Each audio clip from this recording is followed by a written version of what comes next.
to work on the whip stitch down the center of the deck, but to start with you need to trim your fabric. And one of the things I have found is it's a good idea to use a little bit of a guide. This one is about 1.5 inches tall. That is a good starting point. Too small, too short, and it's really difficult to roll that over. So take this, I'm going to use it as a guide, take my hot knife and cut it, and I'm just going to go right along that edge. Now give me a good consistent look down through there. Now I'll go back and trim the rest of this and we'll come back and do the whip stitch.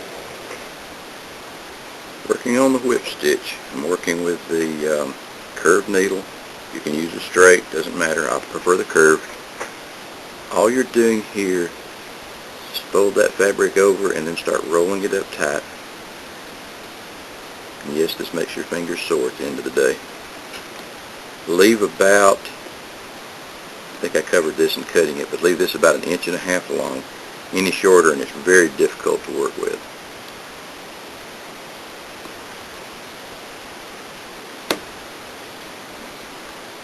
Stitch through. I go right through where the fabric joins, right on the edge there.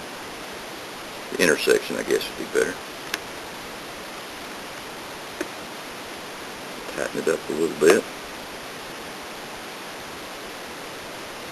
Just coming out the other side, right under it.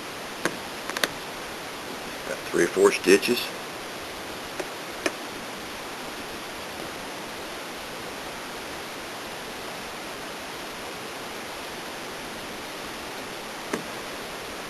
Men seem to be intimidated by sewing, but there's really not much to it.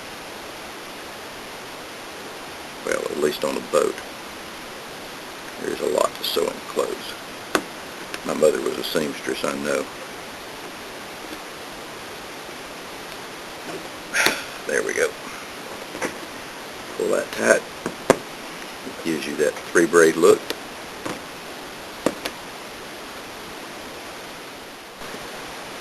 There. Clamp off the end, and you can just move right on down the boat like that. I'm at the end of this whip stitch. I'm making my last stitches here. That's a little piece of scrap that should have been trimmed off. And I wanted to show you how to end this one.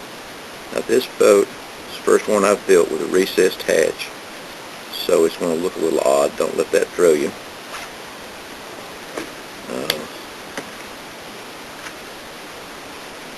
Back to hemostats. Alright, I've got left. Now I have measured this and made sure that my hatch and everything will fit.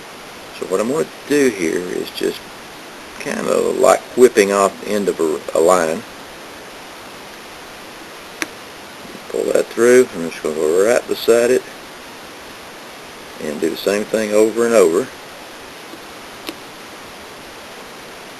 Make 5 or 6 stitches, just whatever looks right.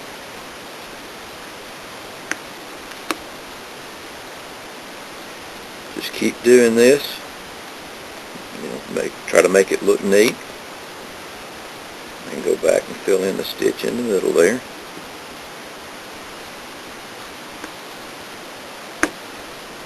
And it didn't work. Try that again.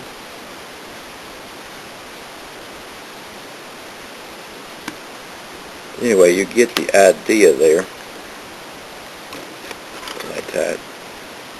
And just do this, knot it off, and you're ready to move on to the next. Standard household irons, little steam irons, got some water in it. You don't really need it. I found steam doesn't do anything for me.